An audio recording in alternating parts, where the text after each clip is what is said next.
Muy bien, con esta clase ya vamos a terminar el curso y lo que vamos a hacer es resolver algunos problemas que van a ir aumentando su dificultad, en donde vamos a aplicar todo lo que vimos a lo largo de estas clases de una forma ya más práctica. Elegí estos problemas porque creo que son los que mejor ayudan a trabajar las distintas cosas que se vieron. Si tú tomas cualquier libro de problemas de ese tema, pues vas a encontrar muchos más.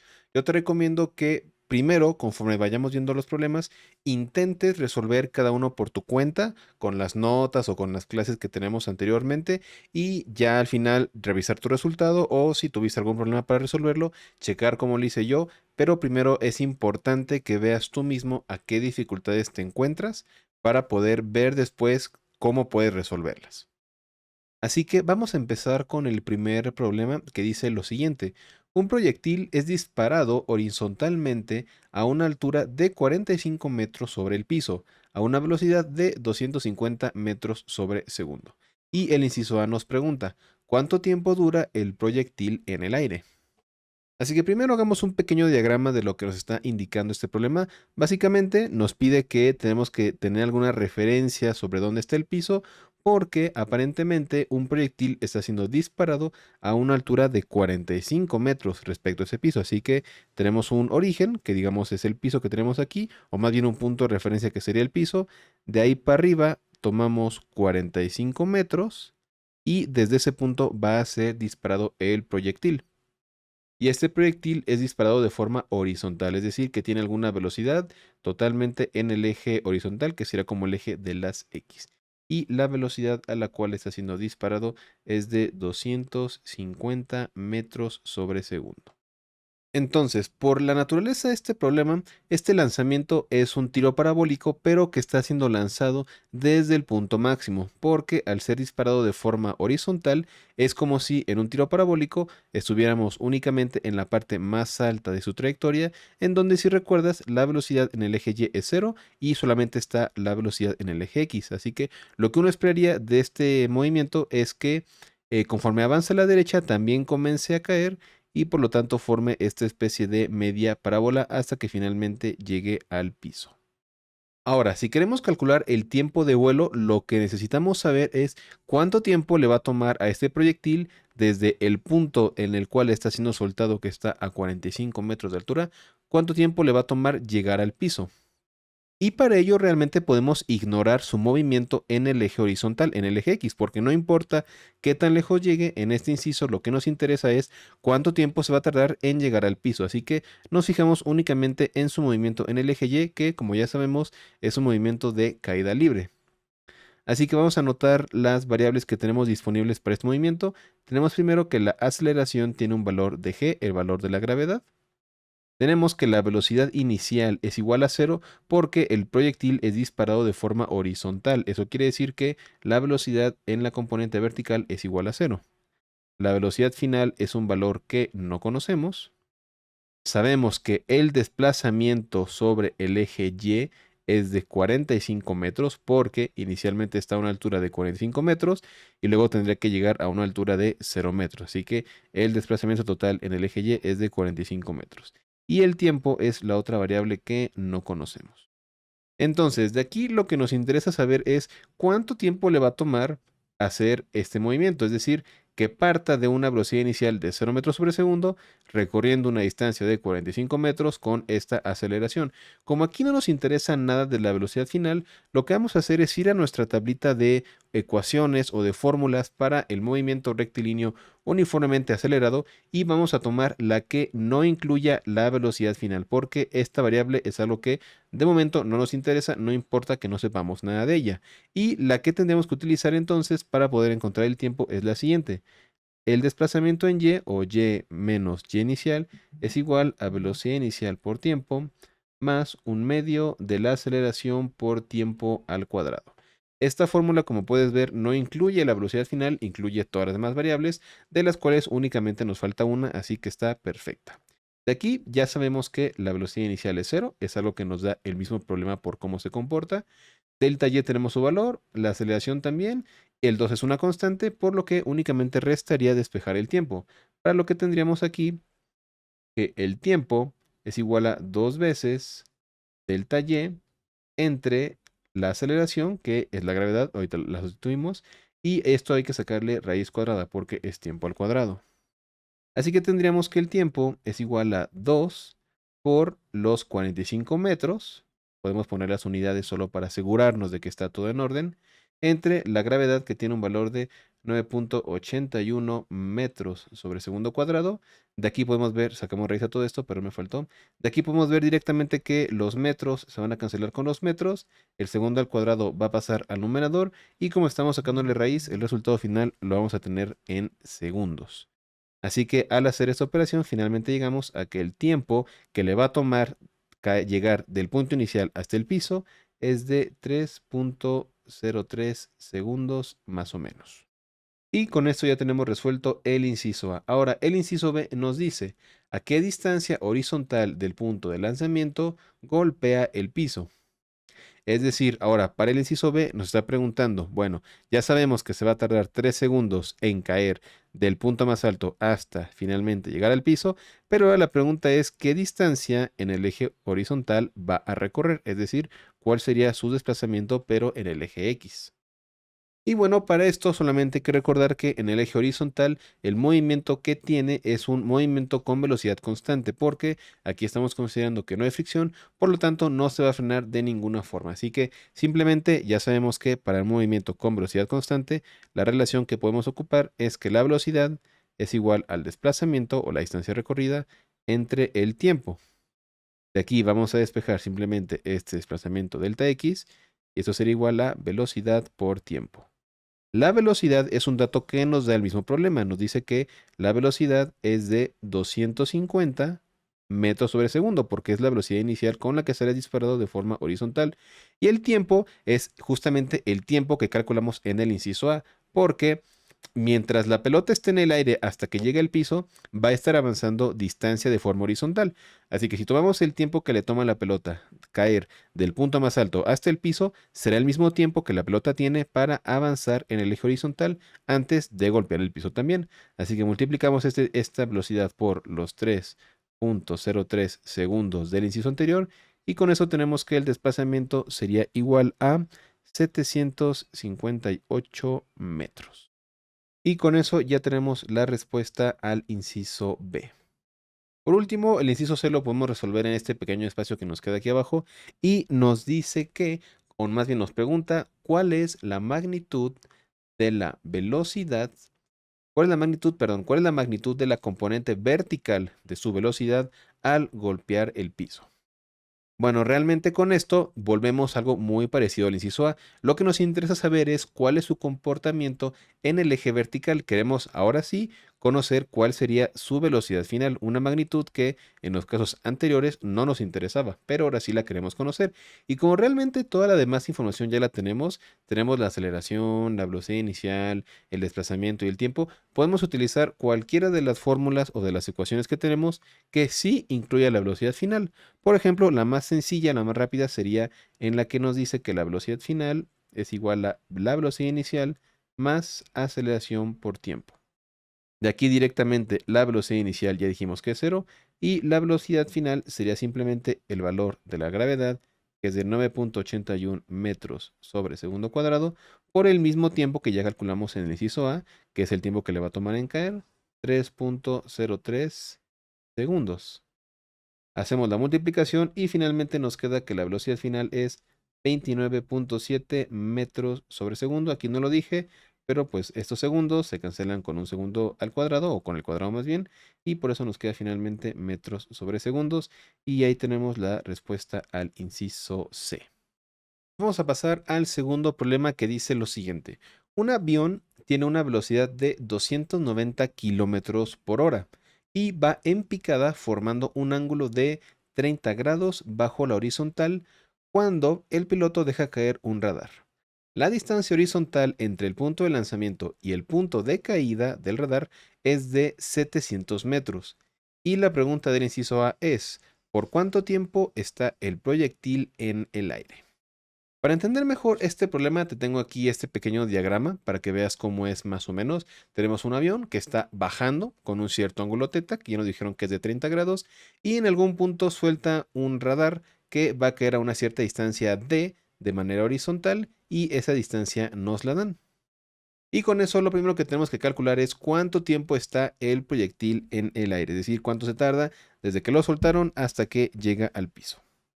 Entonces, el diagrama que tendríamos, o más bien la velocidad en sí, la velocidad está apuntando respecto a un sistema de coordenadas que queramos nosotros trazar que sea de manera totalmente horizontal y para el eje X y de forma vertical para el eje Y.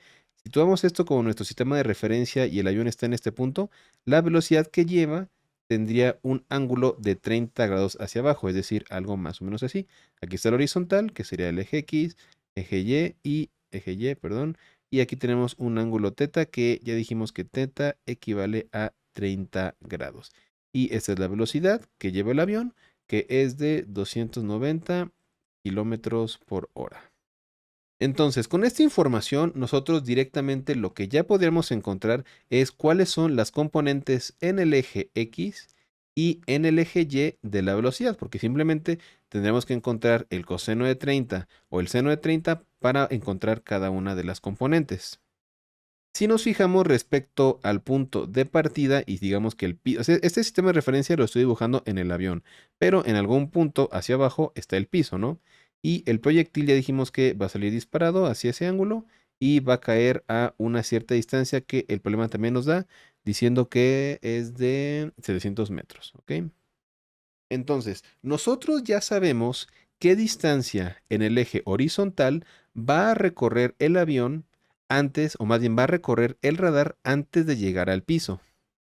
Y nosotros también ya dijimos que podemos conocer cuál es la componente en el eje horizontal de la velocidad inicial. Y como estamos una vez más en un tiro parabólico, en el eje horizontal tenemos una velocidad constante, un movimiento con velocidad constante. Por lo tanto, si conocemos la velocidad que se mueve de forma constante y la distancia que recorrió, con eso ya podemos encontrar cuánto tiempo estuvo volando, porque si esto es muy parecido al problema anterior, el tiempo de vuelo es desde que parte hasta que llega al piso y recorre la distancia que en este caso es de 700 metros. Por lo tanto, para el inciso A podemos utilizar directamente la parte del movimiento del tiro parabólico que es a velocidad constante, que es la del eje horizontal. Así que de aquí tenemos que la velocidad, pero en el componente X de la velocidad que tenemos inicialmente del avión, va a ser igual a su desplazamiento en el eje X entre el tiempo. Y lo que queremos encontrar de aquí es el tiempo. Así que el tiempo es igual al desplazamiento entre la velocidad en X. ¿Y esto qué es igual? El desplazamiento ya lo conocemos, es de 700 metros. Y la velocidad tenemos que encontrar la componente eh, adyacente de la velocidad al eje X. Y como queremos la componente adyacente, necesitamos el coseno. Por lo tanto, la velocidad en X sería igual a la velocidad inicial que nos están dando por el coseno de teta. Pero ya sabemos que teta es igual a 30 grados. Por lo tanto, esto sería igual a los 700 metros que nos están diciendo que es de la distancia entre la velocidad. Pero aquí quiero que se den cuenta de algo muy rápido y es que la velocidad aquí está en kilómetros por hora, mientras que la distancia que nos están dando es en metros. Siempre lo más fácil es que si te están dando kilómetros por hora para velocidades, es lo más fácil pasarlo a metros sobre segundo para poder manejar todo en metros o todo en segundos, que es lo más común. Así que antes de eso, lo primero que vamos a hacer es transformar los 290 kilómetros por hora a metros sobre segundo. Y eso también es algo que ya sabemos hacer, que vimos en el curso de introducción. Tenemos que 290 kilómetros por hora, vamos a multiplicarlo por ciertos factores para cambiar las unidades. Primero vamos a multiplicar de tal forma que los kilómetros estén abajo y arriba queremos que sean metros y sabemos que un kilómetro equivale a 1000 metros. Después vamos a multiplicar por el siguiente factor en el que ahora queremos que las horas estén arriba para que se cancelen y abajo queremos que sean segundos. Y nosotros sabemos que una hora equivale a 3600 segundos, porque una hora en minutos son 60 y cada minuto son 60 segundos. Así que 60 por 60 nos da que una hora equivale a 3600 segundos. Y si hacemos estas operaciones, finalmente vamos a llegar a que la velocidad de 290 kilómetros por hora sería igual a 80.5 metros sobre segundo. Y ahora sí, ya que tenemos la velocidad en metros sobre segundo, ahora sí podemos usarla directamente en dónde estamos aplicando para encontrar el tiempo y tendríamos que aquí en lugar de velocidad serían los 80.5. No voy a poner ya unidades porque ocupan mucho espacio, 80, pero son metros sobre segundo, multiplicados por el coseno de 30 grados. ¿Ok? Ya tenemos la operación completa. Resolvemos la operación y nos queda que el tiempo es aproximadamente unos 10 segundos lo que le va a tomar caer desde el punto más alto, o más bien desde el punto donde se lanzó, hasta el piso. Ahora, el inciso B nos dice a qué altura se soltó el radar. Es decir, yo quiero encontrar ahora cuál es el valor de esta altura del taller, que sería desde mi origen del sistema de coordenadas hasta el piso, que es algo que no conocemos. Y bueno, como aquí estamos trabajando ahora en la parte del movimiento vertical del tiro parabólico, pues ya sabemos que en ese caso tenemos un movimiento rectilíneo uniformemente acelerado. Así que vamos a empezar poniendo las magnitudes que ya conocemos. Por un lado tenemos que la aceleración es igual al valor de la gravedad. Por otro lado tenemos que la velocidad inicial, si la conocemos, si en el caso anterior del movimiento horizontal, la velocidad inicial era la velocidad por el coseno del ángulo, en este caso la velocidad inicial, o más bien le podemos llamar para tener un poco de continuidad con esto, vamos a llamarle no velocidad inicial, sino simplemente la velocidad en y, es igual a la velocidad, pero por el seno del ángulo en este caso. La velocidad final, aquí sí es algo que no conocemos. El desplazamiento en y es algo que no conocemos, lo queremos saber. Y el tiempo, si lo conocemos, lo calculamos en el inciso anterior y es de 10 segundos. Entonces, ya que tenemos las unidades disponibles y cuáles nos faltan, lo que podemos ver aquí es que tenemos que utilizar una de las ecuaciones que tenemos para el movimiento rectilíneo uniformemente acelerado, que no incluye la velocidad final porque es algo que no me interesa, y tenemos de las otras cuatro tenemos tres, por lo que simplemente bastaría despejar el desplazamiento. Y para eso podemos utilizar directamente la fórmula, creo que es de las más comunes también que se suele utilizar, que el desplazamiento en y es igual a la velocidad inicial por tiempo más un medio de la aceleración por el tiempo al cuadrado. Ahora, aquí no lo había mencionado, pero creo que estaría bien comentarlo solo para que quede bien claro. No lo he mencionado, pero yo estoy considerando en mi problema, así lo he hecho a lo largo de todo el problema, que hacia la derecha es el eje X positivo y que hacia abajo es el eje Y positivo también. Aquí no lo pinté, aquí solamente dije que este es el eje Y, pero estrictamente hablando, yo lo que estoy considerando es que el movimiento hacia abajo o que la flecha hacia abajo quiere decir signo positivo.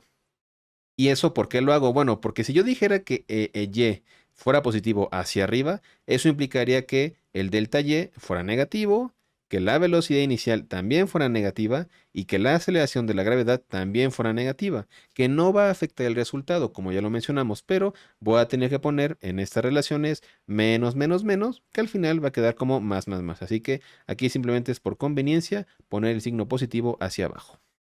Y bueno, ya solo nos falta sustituir los valores y encontrar el resultado final.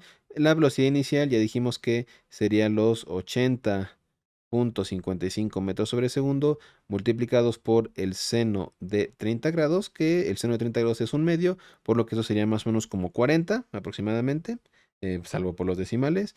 Y a esto le sumamos un medio del valor de la gravedad, 9.81 metros sobre segundo cuadrado, multiplicado por el tiempo, que es de unos 10 segundos al cuadrado. Aquí no puse unidades, lo puedes poner si quieres, no es indispensable, lo importante es poner las unidades en el resultado final, pero bueno, aquí te las fui mencionando para que veas que entre ellas sí coinciden.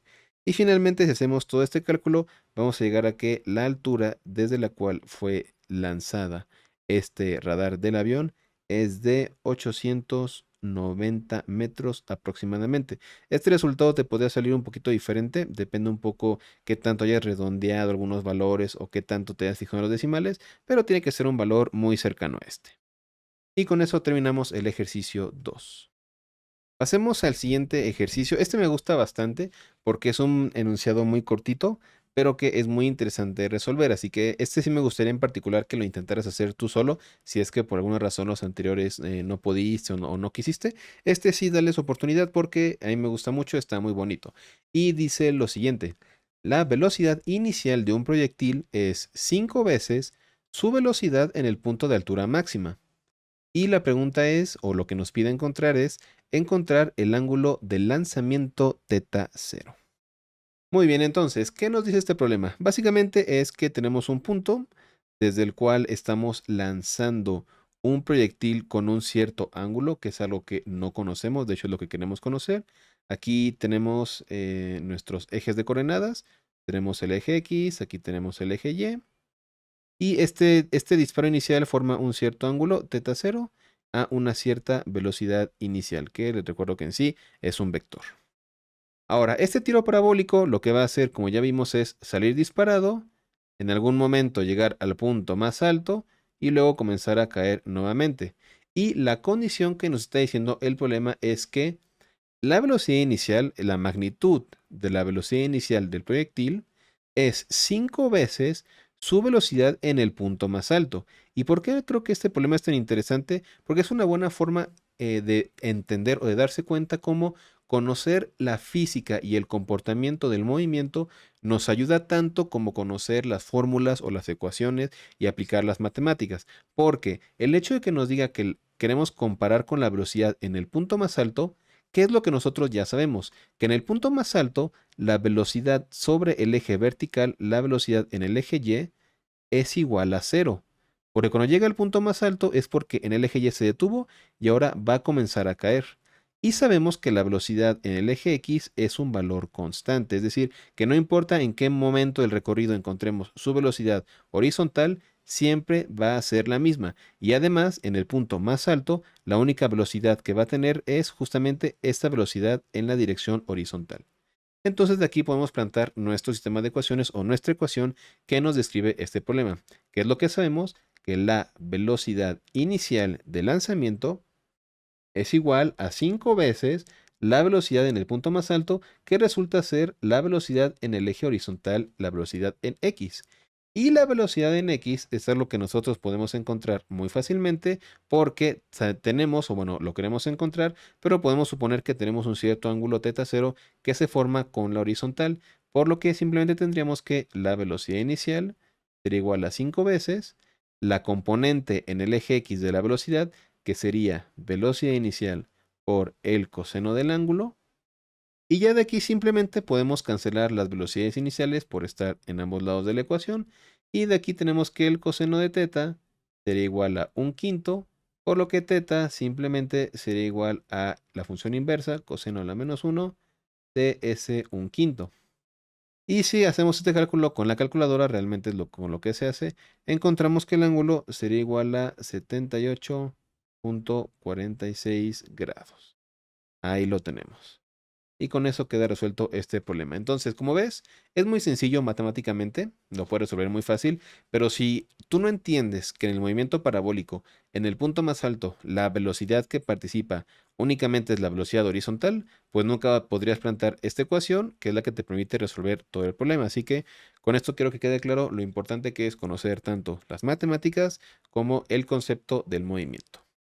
Muy bien, pasemos al siguiente ejercicio. Este ejercicio creo que de esta parte de únicamente aplicar el tiro parabólico, creo que es de los más complejos, porque tenemos que aplicar realmente cosas tanto matemáticas como conceptuales a profundidad para poder resolverlo. Así que vamos a empezar y primero hablamos de qué se trata. El problema dice, al momento de detectar un insecto al momento de detectar un insecto sobrevolando el agua, un pez arquero dispara una gota para golpear al insecto y hacerlo caer. El pez observa al insecto a lo largo de una línea recta a un ángulo phi y distancia d. Sin embargo, el lanzamiento debe ser a un ángulo diferente teta cero para que su movimiento parabólico le dé directamente al insecto.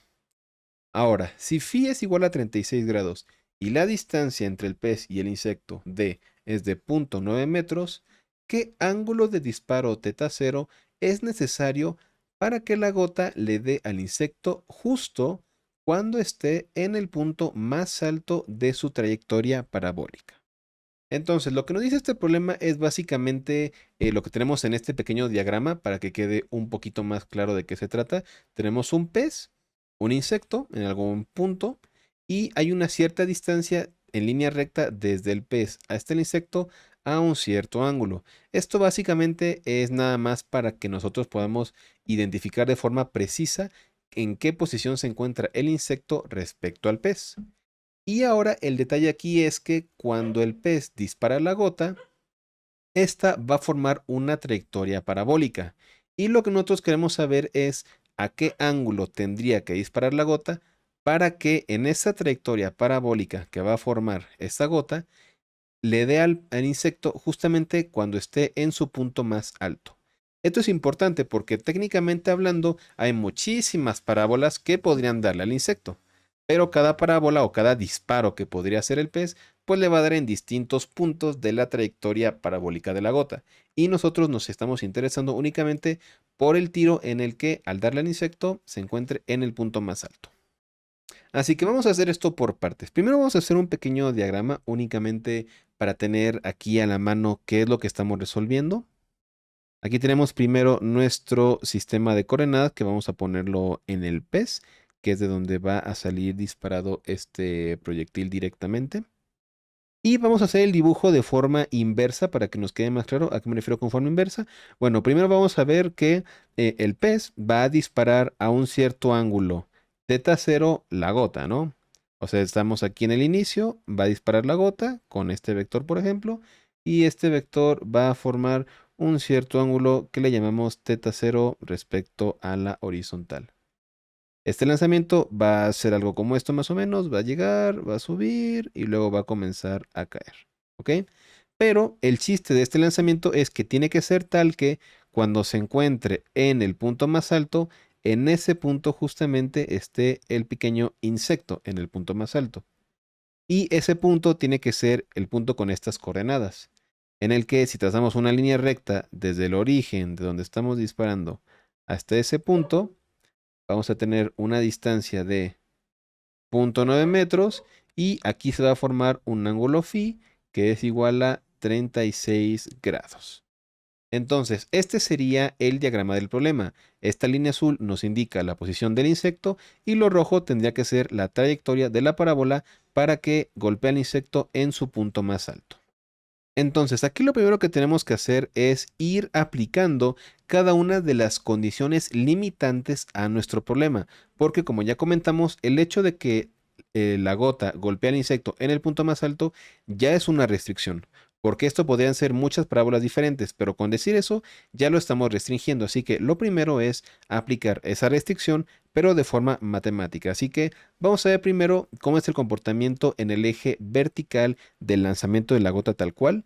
La gota va a ser disparada a una cierta velocidad inicial. Vamos a denotarla aquí con el símbolo simplemente. Vamos a llamarle B, nada más.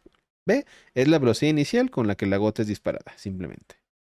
Pero en el eje Y, nosotros vamos a tener una cierta velocidad en Y, la velocidad inicial en Y, y esta es igual a la velocidad a la que es disparado así directamente por el seno del ángulo teta cero. Teta cero porque ese es el ángulo que me indica el lanzamiento de la gota. La velocidad final de esta parte del movimiento es igual a cero. Esto de aquí, que la velocidad final sea igual a 0 metros sobre segundo, es el punto más importante de esta parte, porque al limitar la velocidad final a cero, ya estamos diciendo que cuando la gota golpea el insecto, no va a haber velocidad en Y, por lo tanto, está en su punto más alto. Eso es muy importante de aclarar y este punto de aplicar esta velocidad final igual a cero es lo que nos está limitando nuestro problema. Después sabemos que la aceleración es simplemente el valor de la gravedad, solamente que aquí sí sería un valor negativo, porque aquí sí estamos considerando nuestro eje positivo hacia arriba. Aquí vamos a ponerle más y hacia acá más x para dejarlo un poco más claro. El tiempo es una magnitud que no conocemos. Y ahora la pregunta es si conocemos cuál es el desplazamiento en y o la altura que tiene que alcanzar. Y esta altura justamente es algo que sí se sabe, porque nos están dando la ubicación del insecto respecto a el pez. Y como conocemos la distancia y el ángulo, nosotros podemos conocer por un lado su altura, pero también podemos conocer la distancia horizontal a la que se encuentra. Para esto únicamente hay que aplicar una vez más las componentes de este ángulo phi. Y si queremos encontrar la componente del cateto opuesto del ángulo phi, lo que tendríamos es que la altura delta y, que la voy a escribir aquí solo para que quede bien clara a cuál me refiero, este es delta y esta sería delta x. Delta y es igual a la distancia d, que es la magnitud de la hipotenusa, por el seno del ángulo phi. Aquí lo estoy dejando todo únicamente en términos, en sus términos algebraicos. No estoy sustituyendo aún los valores, porque así puede ser un poco más fácil trabajar con ello. Ahora, aquí tenemos un problema más que tal vez aún no te has dado cuenta, si es que estás siguiéndome en la resolución de este problema, y es que aparentemente, viendo aquí esta pequeña lista de magnitudes que conocemos del comportamiento del movimiento en el eje vertical, pareciera una vez más que tenemos 4 de los valores y que únicamente nos falta encontrar el tiempo. Pero el problema aquí es que este ejercicio nos está pidiendo encontrar el ángulo θ cero, es decir, la velocidad inicial en el eje Y no lo parece, pero no es un valor que conocemos. De hecho, es un valor que queremos encontrar. Es como si aquí tuviéramos un pequeño signo de interrogación también, y nosotros queremos encontrarlo. Pero esta velocidad en Y depende de dos magnitudes: del seno del ángulo, que es una de las magnitudes que estamos encontrando, y de la velocidad a la cual es disparado, que es algo que no nos da el problema tampoco. Entonces, realmente tenemos dos signos de interrogación. Por un lado, no sabemos cuánto vale la velocidad inicial en Y, ni tampoco el tiempo. Por lo tanto, vamos a encontrar dos ecuaciones para cada una de esas incógnitas que no se incluyan entre ellas. Es decir, primero vamos a fijarnos únicamente en la velocidad inicial en Y, la velocidad final, la aceleración y el desplazamiento sin fijarnos en el tiempo, y después vamos a fijarnos en el tiempo sin fijarnos en la velocidad inicial en Y, y eso nos va a dar dos ecuaciones distintas que no van a estar relacionadas entre ellas las magnitudes que queremos conocer. Así que primero ignoremos el tiempo, y para ello podemos utilizar directamente la ecuación que nos dice que la velocidad final al cuadrado es igual a la velocidad inicial al cuadrado más dos veces la aceleración por el desplazamiento. De aquí ya tenemos que la velocidad final es igual a cero, por lo tanto no podemos no considerarla. Y de aquí tendríamos que menos la velocidad inicial al cuadrado sería igual a menos 2g, porque recuerden que la aceleración es menos la gravedad, por el desplazamiento en y, que sería d seno de phi. Despejamos la velocidad inicial, que de hecho aquí me faltó hacer el pequeño cambio de que la velocidad inicial a nosotros le estamos llamando simplemente Vy. Y tendríamos que Vy, en este caso, sería igual a dos veces la gravedad por la distancia por el seno del ángulo phi, sacándole raíz cuadrada. Y ahí tenemos una de las relaciones de la variable que no conocíamos, que es la velocidad en y, pero sin tomar en cuenta el tiempo. Ahora, para la otra relación, ahora vamos a ignorar la velocidad inicial y vamos a encontrar únicamente una relación para el tiempo. Ahora, ya que tenemos esta primera relación para la velocidad inicial, que es una de las variables que no conocemos, ahora vamos a encontrar una relación. Ahora vamos a encontrar una ecuación que nos relacione el tiempo, que es la otra magnitud que también es un signo de interrogación, pero en la cual también vamos a aplicar las restricciones que ya tenemos. Que ¿cuáles son las restricciones importantes? Que la velocidad final es igual a cero, y que también tenemos otra variable que queremos encontrar, que es la velocidad final en y. Así que de aquí vamos a utilizar la fórmula que nos dice que la velocidad final es igual a la velocidad inicial más la aceleración por el tiempo. Aplicamos una de las restricciones, la velocidad final es igual a cero, y de aquí tenemos directamente que el tiempo es igual a menos velocidad inicial entre menos la gravedad, recuerda que la aceleración es menos g, y de aquí tendríamos que el tiempo sería igual a la velocidad en y, aquí sería más bien lo que tengo que sustituir, entre la gravedad. Y bueno, aquí no lo voy a sustituir, pero la velocidad en y es este término que encontramos aquí a la izquierda antes. Ahora, ¿cuál es la utilidad de encontrar el tiempo en el movimiento vertical? Y es que el tiempo es una de las magnitudes que es la misma tanto para el movimiento vertical como para el movimiento horizontal. Así que a partir del tiempo podemos encontrar una relación para estos dos movimientos. Porque el hecho de que el tiempo sea el mismo para el movimiento horizontal y el eje vertical es lo que nos dice que esto es un tiro parabólico en el que ambos movimientos están ocurriendo al mismo tiempo.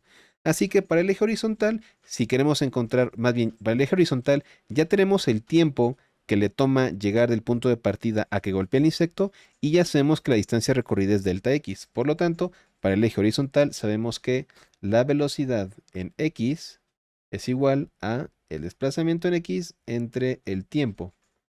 Que si lo despejamos tendríamos que el tiempo es igual a el desplazamiento en x entre la velocidad en x, que sería encontrar la componente sobre el eje x de la velocidad, que sería en este caso la velocidad por el coseno del ángulo θ 0, que esto sería igual si ahora desarrollamos el desplazamiento en x, que sería ahora la componente sobre el eje x de la distancia d, esto sería igual a d por el coseno del ángulo φ entre la velocidad por el coseno del ángulo θ 0. Y aquí tenemos la otra ecuación que nos relacionan las variables que no conocemos. Ahora, ya que tenemos esto, voy a borrar aquí esta parte de la izquierda, que ahorita no la vamos a utilizar para poder continuar con el problema. Y no quiero borrar lo anterior porque vamos a estar utilizando esas relaciones que ya encontramos justamente para trabajarlas entre ellas y poder llegar al resultado final. Entonces, como ya dijimos, el tiro parabólico tiene la característica también de que para un cierto punto en el cual nosotros estamos analizando su movimiento, el tiempo que le tomó llegar ahí para el eje horizontal y para el eje vertical es el mismo porque ambos movimientos empiezan al mismo tiempo. Por lo tanto, las dos relaciones que tenemos para el tiempo se pueden igualar entre ellas. Donde tendríamos que d coseno de phi entre la velocidad por el coseno de θ 0 es igual a la velocidad en y entre y, pero ahora sí vamos a sustituir su valor. Es igual a la velocidad en y entre la gravedad. Ahora, de aquí lo que tendríamos es que si lo que queremos ahora es despejar la componente en x de la velocidad, que es todo ese término, tendremos que la velocidad por el coseno del ángulo θ 0 es igual a d por el coseno de phi por la gravedad entre la velocidad en y, que es ese término que ya tenemos aquí, que sería 2g de seno de phi y sacándole raíz cuadrada.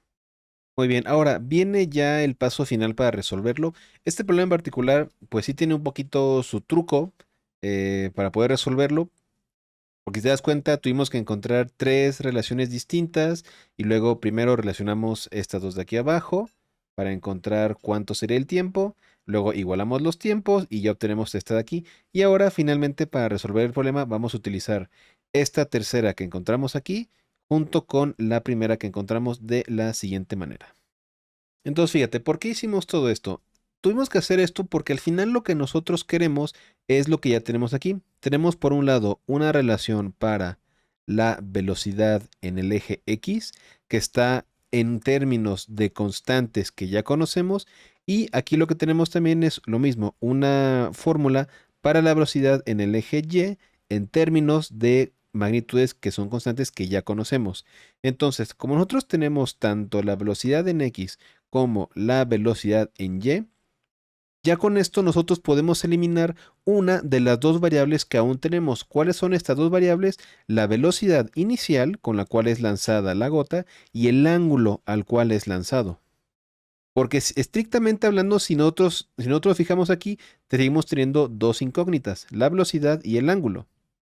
Pero al conocer la velocidad en X y la velocidad en y ambas están en términos de la velocidad y el ángulo, podemos eliminar una de ellas. ¿Cómo hacemos esto? Pues simplemente tenemos que dividir el valor de la velocidad en Y entre el valor de la velocidad en X. Porque esto es, por un lado, la velocidad por el seno del ángulo θ 0 entre la misma velocidad, pero por el coseno del mismo ángulo θ 0. Y si hacemos la división, las velocidades se van a cancelar y el seno entre el coseno me va a quedar simplemente la tangente del ángulo inicial. Y por otro lado, si ahora utilizamos sus equivalencias, tendríamos que esto sería igual a la velocidad en y, que dijimos que es la raíz de 2g de seno del ángulo phi, entre lo que vale la velocidad en x, que es d coseno del ángulo phi por la gravedad entre la raíz de 2g t por el seno del ángulo phi, es decir, lo mismo que la velocidad en y. Y el resultado de esto sería 2g t por el seno del ángulo phi, porque raíz por raíz es como si fuera al cuadrado y se cancela, entre d por el coseno del ángulo phi por la gravedad, de donde podemos cancelar la gravedad, podemos cancelar la distancia d, y únicamente nos queda 2 veces la tangente del ángulo phi. Vamos a borrar ya para terminar este problema. Entonces ya al final a lo que llegamos simplemente es que la tangente del ángulo θ0 es igual a 2 veces la tangente del ángulo phi, de donde simplemente tendríamos que el ángulo final θ0 sería igual a la tangente a la menos 1 de 2 veces por la tangente del ángulo phi, que es de 36 grados. Hacemos las operaciones en la calculadora y llegamos a que θ0 es simplemente 55.4 grados. Y con eso queda resuelto el problema. Este en particular, como te comenté, es de los problemas más difíciles de entender, sobre todo porque hay que hacer o hay que tener en cuenta este truco, por así decirlo, para cancelar una de las dos variables que sean abiertas, que era la velocidad al dividir la velocidad por el coseno entre la velocidad por el seno. Así que tómate tu tiempo para analizarlo, velo con detenimiento, ve una vez más cómo lo resolví si es necesario, inténtalo hacer por tu cuenta y si tienes cualquier duda de esto, puedes dejarla aquí en los comentarios o ya sabes que si eres nivel 3 de miembro, puedes preguntar en el grupo de Telegram. Muy bien, pasemos al siguiente problema. Y dice, una pelota rueda horizontalmente de la punta de una escalera con una velocidad de 1.52 metros sobre segundo. Los escalones tienen una altura de 20.3 centímetros de alto y 20.3 centímetros de ancho. Y la pregunta es, ¿qué escalón golpea primero la pelota? Muy bien, entonces, el problema que tenemos nos dice esto básicamente en forma de esquema. Son escalones. Un objeto rueda del escalón de más arriba con esta velocidad, 1.52. Y bueno, lo que va a hacer es una trayectoria parabólica en la que en algún momento va a chocar con alguno de los escalones. ¿Con cuál es lo que tenemos que encontrar? Muy bien, entonces vamos a empezar analizando el movimiento en partes. Primero vamos a analizar el movimiento de forma vertical, es decir, la parte de la caída libre. Y bueno, las magnitudes que ya tenemos por el mismo problema es que la velocidad inicial pues es 0 porque rueda de forma horizontal primero. La velocidad final es algo que no conocemos, no sabemos con qué velocidad va a llegar al escalón con el que choque y tal vez no nos interese. La aceleración es el valor de la gravedad, la ponemos positiva porque vamos a tomar el eje positivo hacia abajo. La distancia y que va a recorrer es algo que también no conocemos y el tiempo es algo que también no conocemos. Entonces aquí la cosa parece complicarse un poquito más porque tenemos tres magnitudes que no conocemos. La velocidad final, tampoco sabemos cuál sea la distancia y que va a recorrer, ni tampoco el tiempo. Primero que nada, podemos descartar la velocidad final. Esta parece ser una magnitud que realmente no nos va a interesar para nada. Y por otro lado, aunque el tiempo y el desplazamiento sean dos magnitudes que no conocemos, ambas tienen sus restricciones. La primera, el tiempo está restringido por el movimiento en el eje horizontal porque ese va a tener el mismo tiempo. Y por otro lado, la distancia que va a recorrer en Y también está limitada porque si recuerdan, estos escalones pues van formando este pequeño pues patrón de bajar a la derecha, bajar a la derecha, y esto va a limitar a qué altura podría caer. Porque de hecho, si te fijas, como va a golpear con alguno de los escalones, este del talle, de hecho, de una vez lo podemos escribir como algún múltiplo, o sea, digamos que n es como el número del escalón, multiplicado por los 20.3 centímetros, ¿sí? O sea, el desplazamiento en Y tiene que ser múltiplos de la altura de los escalones. No puede ser medio ni intermedio porque va a golpear en algún escalón de forma, digo más bien, va a golpear alguno de los escalones y para eso tuvo que haber recorrido su altura completa. Entonces, la distancia Y pues ya tiene un poquito esta restricción, ¿no? El número de escalones que va bajando por su altura. Entonces de aquí vamos a encontrar una relación para este delta Y en el cual también aparezca el tiempo. Y la más rápida o la directa que tenemos que utilizar es la de delta Y es igual a velocidad inicial por tiempo más 1/2 de la aceleración por tiempo al cuadrado. Y esta siempre es particularmente útil cuando la velocidad inicial es 0 porque este término posiblemente se va a cancelar. Ahora, por otro lado, ¿qué está pasando en el eje horizontal? En el eje horizontal tenemos que una cierta velocidad que sí conocemos va a recorrer una cierta distancia en un cierto tiempo. Y de aquí lo que podemos despejar es el tiempo porque la velocidad, si la conocemos, nos la da el problema 1.52. Y por otro lado, la distancia también va a estar limitada. ¿Cómo va a estar limitada? Y la distancia es algo que tampoco conocemos. No sabemos qué tanta longitud va a recorrer antes de golpear uno de los escalones. Entonces, ya que tenemos esto, ya que aplicamos para el eje horizontal y para el eje vertical su comportamiento de forma independiente, ahora vamos a combinarlo, porque recuerden que en el tiro parabólico ambos están ocurriendo al mismo tiempo t. Por lo tanto, podemos sustituir el tiempo t que encontramos aquí en la parte del movimiento vertical y lo que tendríamos es que el desplazamiento en y es igual a 1/2 de la aceleración por lo que se haya recorrido en x, vamos a llamarle simplemente x, entre la velocidad y eso elevado al cuadrado.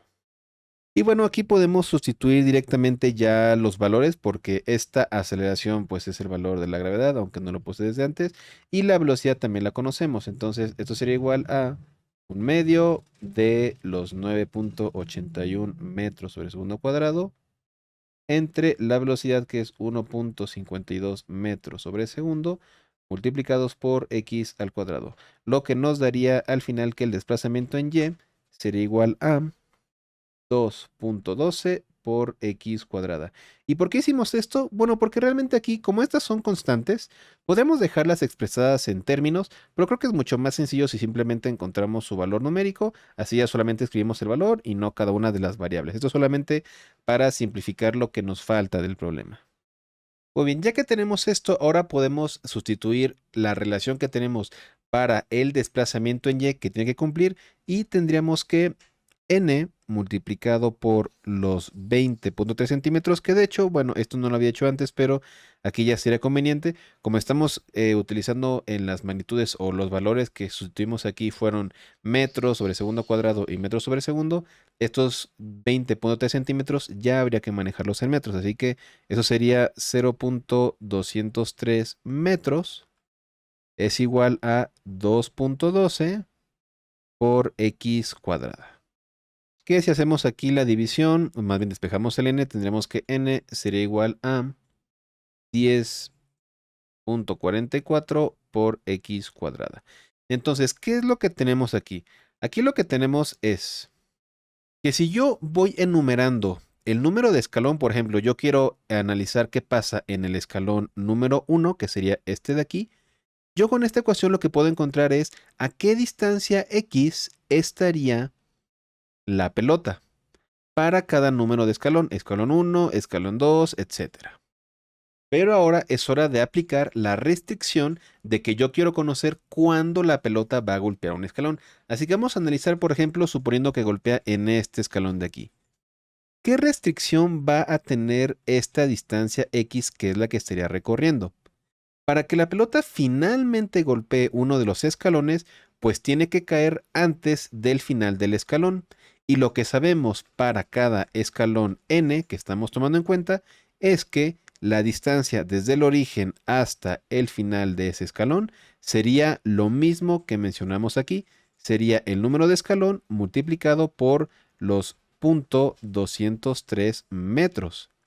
Entonces, para que la pelota finalmente golpee uno de los escalones, la posición en x para el número de escalón n, esta distancia x tiene que ser menor a n multiplicado por el punto 203 metros. Es decir, la posición en x tiene que ser un poquito a la izquierda del límite del escalón para el escalón número n. Entonces, lo que nos resta es aplicar esa restricción a esta relación que tenemos aquí. Para lo que tendríamos que n, que es igual a 10.44 de x cuadrada, si ahora tenemos que x tiene que ser menor a n por 0.203, lo que tendríamos aquí es que n tendría que ser menor a los 10.44, pero multiplicados por n cuadrada, multiplicados por 0.203 al cuadrado. De aquí esta n se va con una n al cuadrado y finalmente lo que tendríamos es que n tendría que ser mayor a 1 entre 10.44 y eso multiplicado por 0.203 al cuadrado. Por lo que tendríamos finalmente que n tiene que ser mayor a 2.32.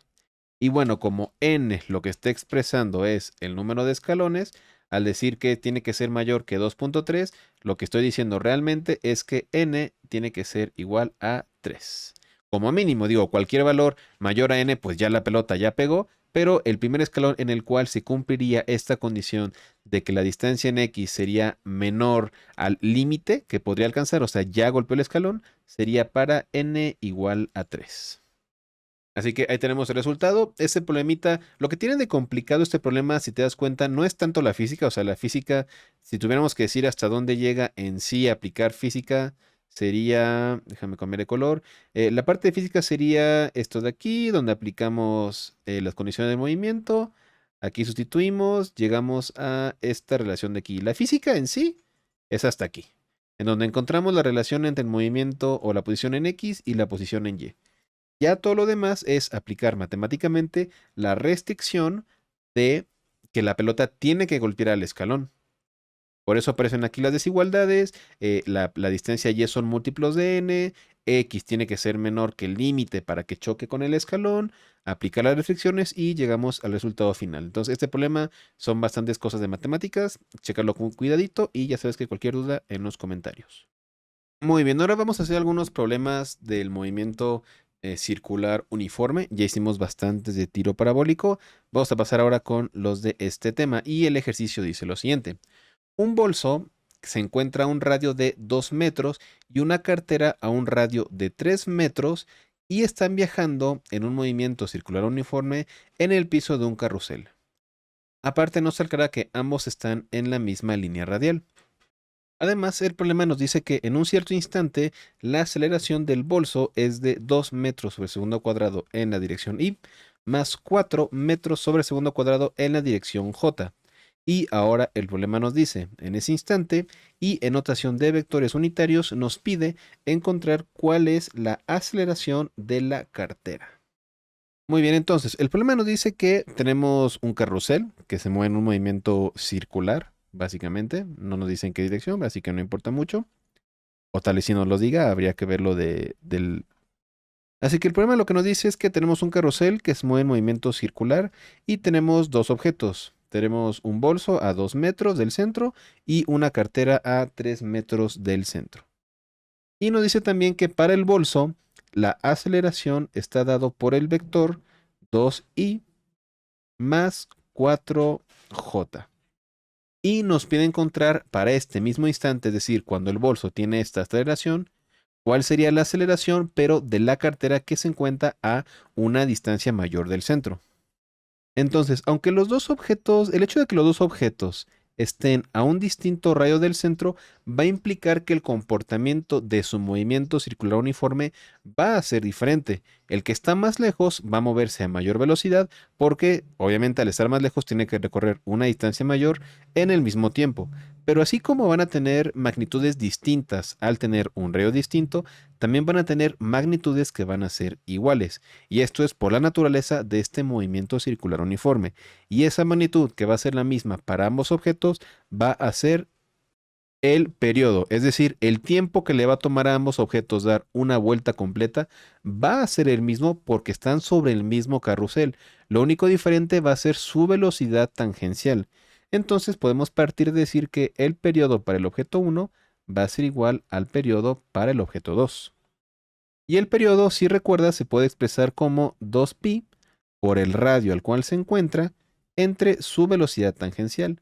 Lo mismo para ambos casos. La diferencia es que uno se encuentra en un radio 1, otro en un radio 2, y que uno tiene velocidad 1 y otro tiene velocidad 2. De aquí podemos cancelar el 2pi, que está en ambos lados, y lo que nos interesa saber ahora es la información de la cartera que es el objeto número 2. Es decir, queremos conocer de aquí cuál es la velocidad 2, que estaría dada por el radio 2 entre el radio 1 por la velocidad 1. ¿Y de qué nos sirve esto? Bueno, si recuerdan, la velocidad se relaciona con la aceleración. ¿De qué forma? Sabemos que la aceleración centrípeta es igual a la velocidad al cuadrado entre el radio. Eso quiere decir que si nosotros encontramos el valor de la velocidad del objeto 2, podemos encontrar su aceleración y como nos está preguntando la aceleración para el mismo instante de ambos vectores, pues el ángulo que van a formar ambos vectores va a ser el mismo. Así que con encontrar su magnitud y encontrando la dirección del vector que ya nos están dando, podremos encontrar la dirección del segundo vector. Así que primero vamos a encontrar la velocidad del objeto 1. Y la velocidad del objeto 1 estaría dada por la aceleración 1, o sea, su magnitud de la aceleración, multiplicado por el radio 1 y sacándole raíz cuadrada. Y la aceleración 1 la podemos encontrar con el vector que nos están dando. Únicamente hay que encontrar su magnitud. El valor de la magnitud del vector aceleración del objeto 1 va a ser igual a 2 al cuadrado más 4 al cuadrado, le sacamos raíz cuadrada, que sería igual a 4 más 16 raíz cuadrada, que sería igual a raíz de 20 o simplemente 2 raíz de 5. Esto porque 20 es 5 por 4, el 4 le saco raíz cuadrada que me da 2 y por eso tengo 2 raíz de 5. Aquí podría encontrar el valor numérico y trabajar con él, pero muchas veces cuando se tienen raíces cuadradas, lo ideal es trabajar con ellas tal cual están, porque muy posible en algún punto de la historia se cancelen o algo, entonces por si acaso hay que dejarlas expresadas y ya al final se calculan. Entonces, ya que encontramos su aceleración, podemos encontrar que la velocidad 1 es igual a 2 raíz de 5 multiplicado por el radio 1, que es 2, una vez más, por la raíz cuadrada, que esto sería igual a 2 por 2 son 4, si le saco raíz cuadrada me da 2, raíz cuarta de 5. Y ahora podemos sustituir este valor de la velocidad para encontrar la velocidad de la cartera. Por lo que tendríamos que la velocidad 2 sería igual a el radio 2, que es de 3, entre el radio 1, que es de 2, multiplicado por la velocidad 1, que es 2, por la raíz cuarta de 5. Aquí cancelamos un 2, ahora sí hacemos el valor numérico y encontramos que la velocidad 2 es igual a 4.48 metros sobre segundo. Ahí tenemos ya la velocidad de la cartera, del objeto 2. Con esta velocidad, ahora podemos regresar a la fórmula que mencionamos hace rato para encontrar su aceleración, que sería igual a la velocidad 2 al cuadrado entre el radio, que es de 3, y esto nos daría 6.7 metros sobre segundo cuadrado. Aquí no es más que encontrar los valores numéricos con calculadora. Y ahora por último, si ya tenemos la magnitud del vector, si conociéramos cuál es el ángulo que forma con la horizontal, podríamos encontrar sus componentes. Y ese ángulo lo podemos encontrar una vez más con el vector aceleración que nos dan al inicio. Porque si recuerdas, si yo tengo un vector, yo puedo encontrar el ángulo que éste forma con la tangente del ángulo siendo igual a la componente en X entre la componente en Y. O en este caso 2 entre 4, que finalmente sería que el ángulo es igual a la tangente a la menos 1 de 2 entre 4, que me daría 26 grados. Antes de terminar este problema, solamente se me ocurrió que sería mejor si aquí aclaro qué ángulo teta es el que yo estoy considerando con esta relación, porque yo podría estar considerando, por ejemplo, si es de fuera el vector aceleración 1, que es como 2, 4 más o menos. Si yo dijera que este sería teta, la tangente de teta es cateto opuesto entre cateto adyacente, que sería y entre x, ¿no? Y yo aquí estoy considerando x entre y. Eso quiere decir que para esta parte yo lo que estoy considerando es que el ángulo teta que quiero analizar no es ese, o el que estoy encontrando no es ese, sino que es este de acá.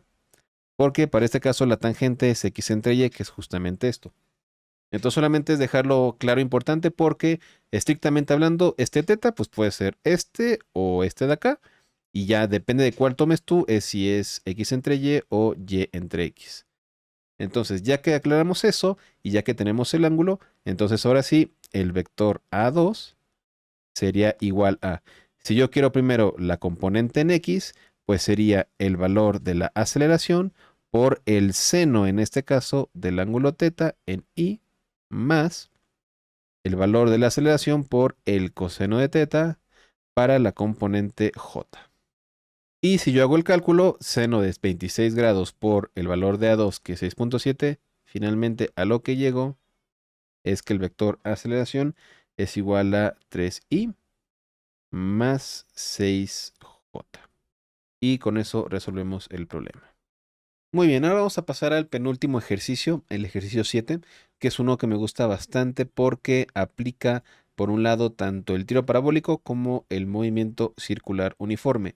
Y dice lo siguiente: un niño gira una piedra en un círculo horizontal de radio 1.5 metros a una altura de 2 metros sobre el piso. La cuerda se rompe y la piedra sale volando de forma horizontal y golpea el piso después de viajar una distancia de 10 metros. Y la pregunta es, ¿cuál es la magnitud de la aceleración centrípeta de la piedra durante el movimiento circular? Así que básicamente lo que tenemos es que un niño está girando una piedra de forma horizontal, esto es como una proyección más que nada, formando un radio de 1.5 metros. La está girando y en algún punto esta se rompe y sale disparada de forma horizontal con una cierta velocidad, que es algo que no nos dicen.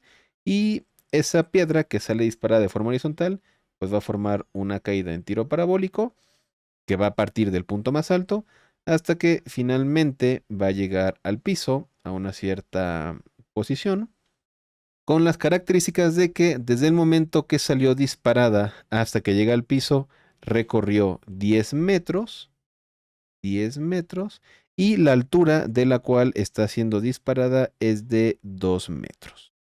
Y con eso tenemos que encontrar la aceleración centrípeta de la piedra durante el vuelo.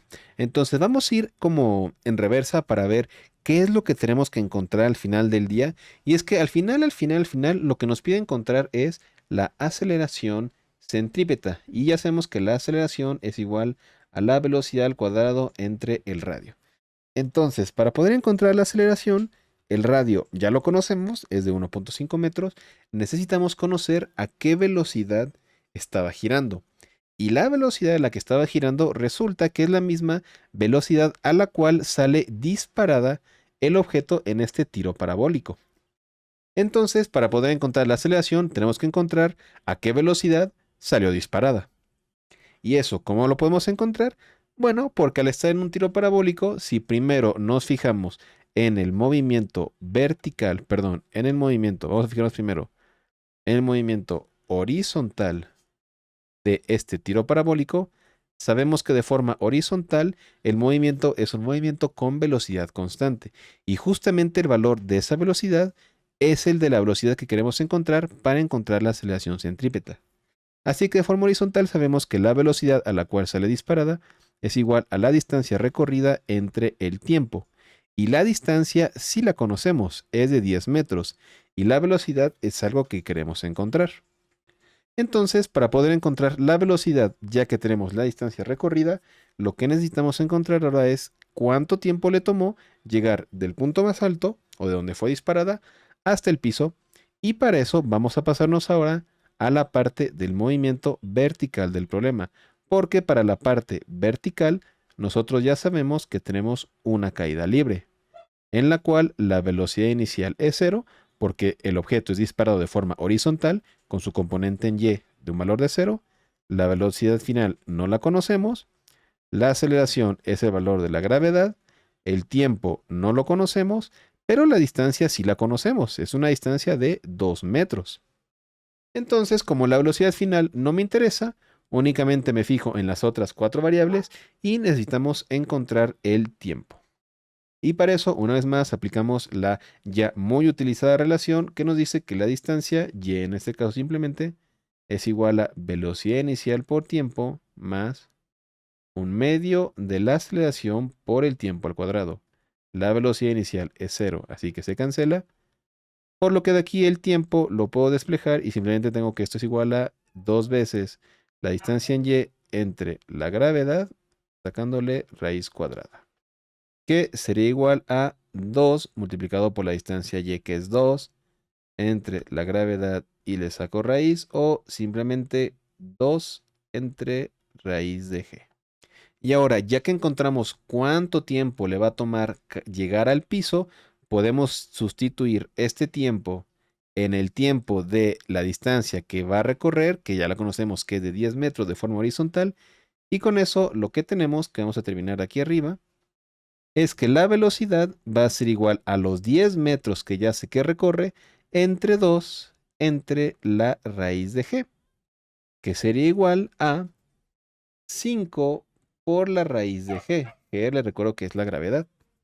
Pero ahora recordemos que lo que queremos es la aceleración centrípeta, y la aceleración centrípeta es igual a velocidad cuadrado entre radio, es decir, 5 por la raíz de g elevado al cuadrado entre el radio de 1.5, o lo que es lo mismo, 25 por la gravedad entre 1.5.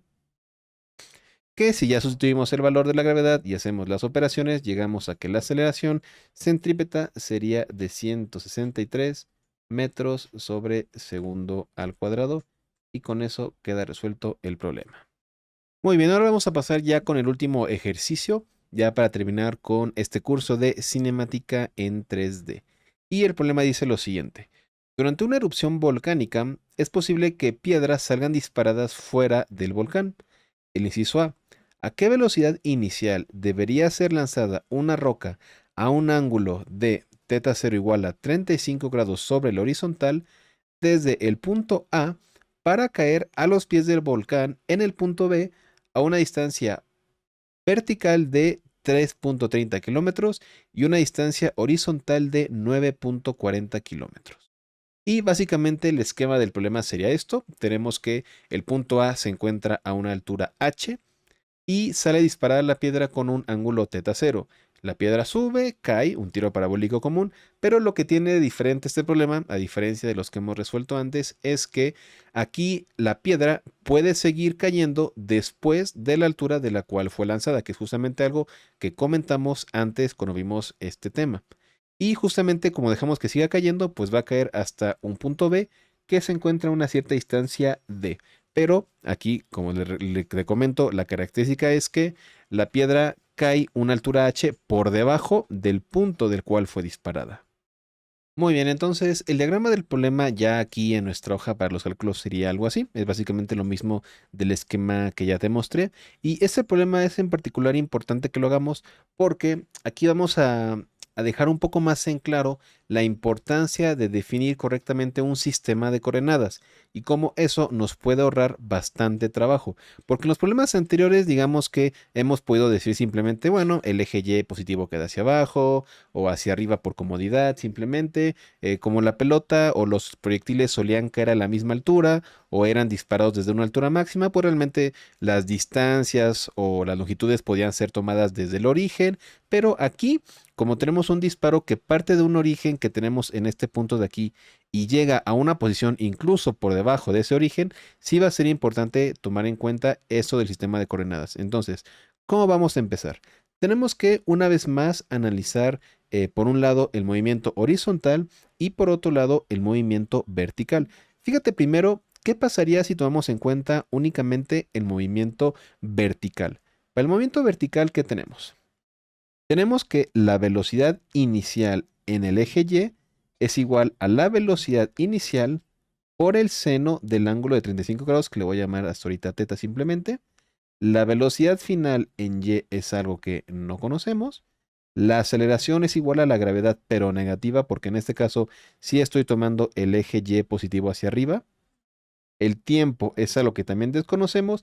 Y aquí sí es importante que en otros problemas tomamos en algunos casos delta Y, en algunos casos le llamamos Y, en algunos casos la distancia, porque pues todas se tomaban respecto a un origen, así que no importaba mucho.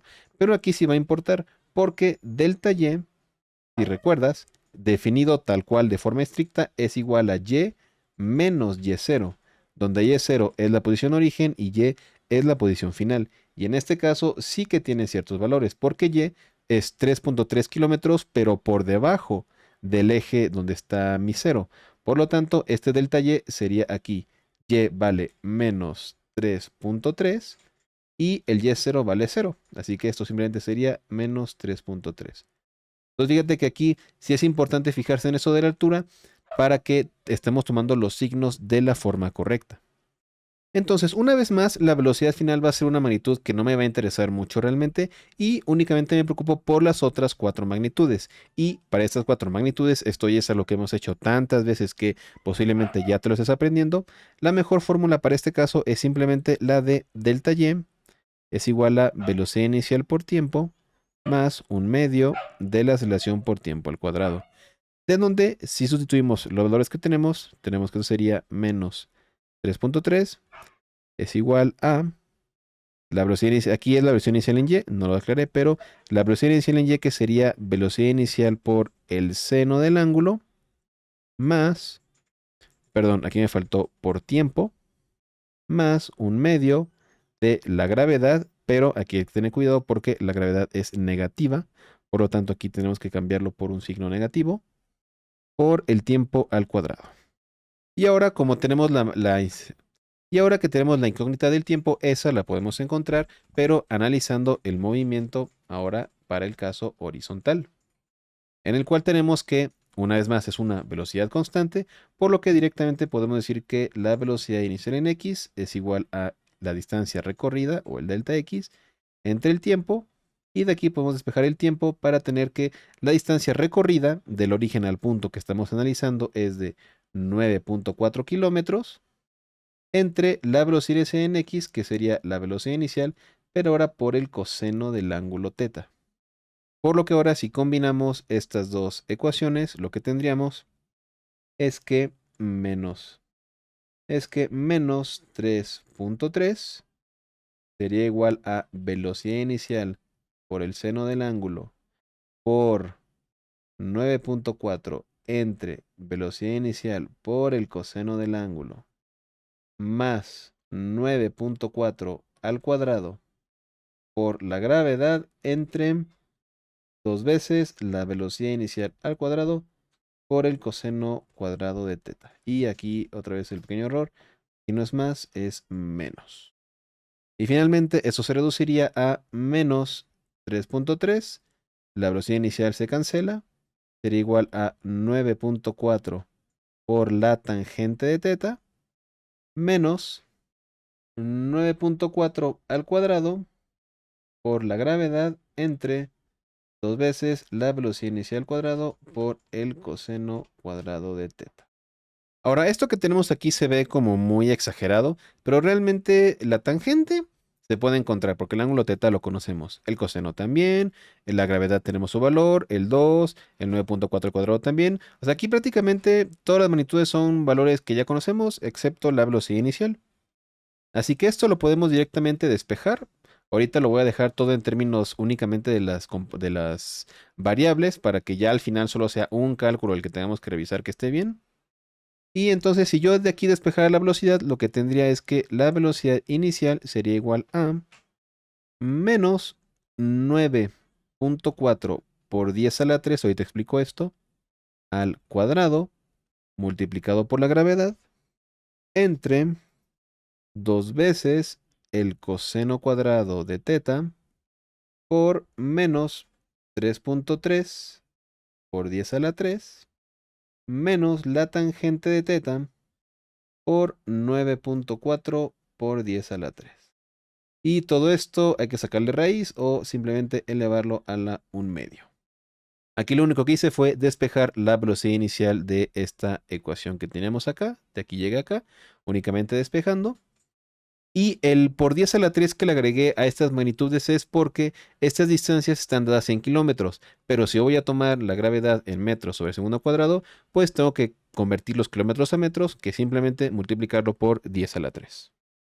Entonces, esto lo dejé así, todo expresado en términos simplemente, porque al final del día hay muchos problemas de física que lo que los vuelve complejos a veces es hacer el cálculo numérico, o sea, usar la calculadora para encontrar el valor numérico de las cosas. Y yo personalmente, para mí es siempre más sencillo tratar de llegar al límite de dejar las cosas expresadas en sus componentes, o más bien en sus variables, y ya al final hacer un único cálculo. Claro que esto depende mucho. Hay veces que sí ir haciendo los cálculos te va simplificando desde antes las variables. Por ejemplo, hubo unos ejercicios anteriores en los que calculamos desde antes el valor numérico porque era más sencillo, pero sobre todo en ese tipo de problemas como este, que sí son muchas variables y son números como un poco más grandes, creo que para mí es más cómodo llegar hasta el final. Ya depende de ti, de cómo te acostumbres. A lo mejor para ti era más fácil desde antes hacer cálculos para que te quedaran números más pequeños, totalmente válido, pero al final del día te dejo esto expresado así. Lo que resta ya nada más es sustituir los valores del ángulo, hacer de la gravedad, hacer la operación, y con esto al resultado final al que debes llegar es que la velocidad inicial es de 255 metros sobre segundo más o menos. Te podría quedar un poquito distinto por decimales y así, pero ese es el valor aproximado al que tienes que llegar. Y ahora sí, por último, el inciso B, ¿cuál es su tiempo de vuelo? Y ese lo podemos encontrar muy fácil. Simplemente si nos fijamos en el movimiento horizontal, podemos fijarnos en el vertical, pero es más fácil ponerle atención únicamente al de velocidad constante porque es más sencillo. Sabemos que para ese caso la velocidad inicial en x es igual a la distancia recorrida entre el tiempo. De aquí el tiempo es igual a la distancia recorrida entre la velocidad inicial en x, que son los 9.4 kilómetros o 9.4 por 10 a la 3 metros, entre la velocidad inicial en x, que serían los 255 metros sobre segundo, multiplicados por el coseno de 35 grados. Y con eso llegamos a que el tiempo de vuelo es igual a unos 45 segundos. Igual, te podría quedar un poco distinto por algunos decimales que se tomen o no, pero este es el valor aproximado, 45 segundos. Y bueno, con eso llegamos al final del último ejercicio de este curso de cinemática en 3D. Los problemas aquí se volvieron un poco más complejos. Si tienes cualquier pregunta, déjala en los comentarios, yo te ayudaré en cuanto pueda. O si eres parte del grupo de asesorías de Telegram, pues pregunta ahí por Telegram del problema que quieras. Y también recuerden que si quisieran que resuelva algún problema en particular, solamente compártanlo igual en los comentarios o por mensaje de Telegram y lo podré subir en un video posterior como complemento de los ejercicios que se pueden resolver. Así que espero que les haya gustado este curso, espero que les haya servido. Muchas gracias por haberse vuelto miembros para poder participar en él y apoyar este proyecto. Cuídense mucho, átomos, y nos vemos en el próximo curso.